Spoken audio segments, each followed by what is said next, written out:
चला तर आज आपण भेंडीची भाजी बनवूया। मी इथे मस्त फ्रेश अशी भेंडी घेतलेली आहे, एकदम कवळी अशी बघू शकता, अशी पटकन अशी तुटत आहे। तुम्हाला दुसरी पण दाखवते। अशीच आपल्याला एकदम कवळी अशी भेंडी घ्यायची आहे।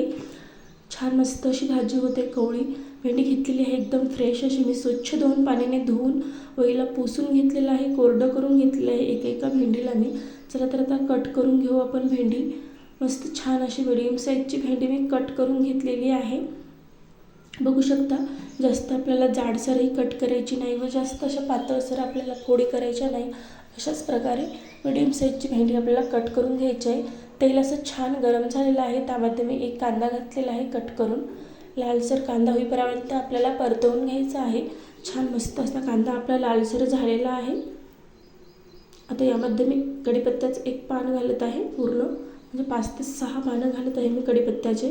1 चम्मच लसूण घालायचं आहे आपल्याला, लसूणची पेस्ट घालायची आहे, ते पण छान आपल्याला परतवून घ्यायचं आहे।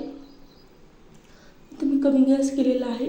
फ्रेश मिरच्यांचा ठेचा घातलेला आहे मी 1 चम्मच। जसं तिखट हवं तसं तुम्हाला त्यानुसार तुम्ही घाला, शक्यतो ठेचाच घाला। या भाजीला खूप मस्त अशी भाजी होते। लाल तिखट घालू नका, जर नसेल तर लाल तिखट घाला। 1 चम्मच। आता यामध्ये मी हळद घालणार आहे, हळदीला पण छान परतवून घ्यायचं आहे आपल्याला। खूप मस्त अशी भेंडीची भाजी होते। 2 ते 3 मिनिटांमध्ये ही भाजी रेडी होते, खूप मस्त अशी होते। कोथिंबीर घातलेली आहे थोडीशी मी, ते पण छान परतवून घ्यायचं आहे आपल्याला। कोथिंबीर पण खूप साधी सोपी ही भाजी आहे। अगदी तुम्ही घाईमध्ये असाल तरीही बनवू शकता। लहान मुलांच्या टिफिनमध्ये कुठं बाहेर वगैरे चालले तर ही भाजी नेऊ शकता तुम्ही, सांडायची वगैरे बिलकुल भीती नाही। अशा पद्धतीने आता यामध्ये मी भेंडी घातलेली आहे, भेंडीला छान असं परतवून घ्यायचं आहे। खूप मस्त अशी भाजी होते। छान असं परतवून घ्यायचं आपल्याला, पूर्ण मसाले आपल्या भेंडीला लागले पाहिजे। बघू शकता कलर तुम्ही किती छान अशी एकदम अशी मोकळी आपली झालेली आहे भेंडी, बिलकुल अशी चिटकत नाही एकमेकाला। बघू शकता 1 चम्मच मीठ घातलेला आहे। छान असं परतवून घेऊ। मीठ घातल्यावरती कोथिंबीर घालायची थोडीशी। बघू शकता किती मस्त हिरवागार असा कलर आलेला आहे। निम्मे आपली भेंडी होत चाललेली आहे, कारण की जशी जशी शिजते जशी सॉफ्ट होते तशी आपली भेंडी ही एकदम अशी कमी होते। अर्धी होते। तर थोडं 2 मिनटं आपण प्लेट झाकून ठेवू।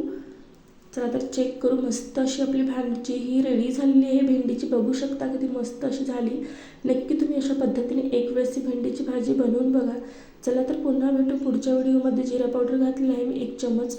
अशा साध्या सोप्या रेसिपीसोबत आजची रेसिपी कशी वाटली कमेंटद्वारे नक्की कळवा।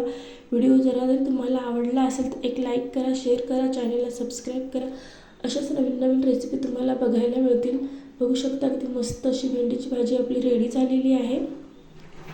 नक्की तुम्ही अशा पद्धतीने एक वेळेस बनवून बघा। झटपट अशी ही रेसिपी आहे, खूप मस्त अशी भाजी लागते। तुम्ही शाळेत लहान मुलांच्या टिफिनमध्ये सुद्धा ही भाजी देऊ शकता अशा पद्धतीने। चला तर पुन्हा भेटू पुढच्या व्हिडिओमध्ये। नक्की तुम्ही अशा पद्धतीने एक वेळेस ही भाजी बनवून बघा। तुम्हाला बघताच कळत असेल की भाजी आपली किती मस्त अशी झालेली आहे। शेंगदाण्याचा कूट सुद्धा तुम्ही थोडासा घालू शकता।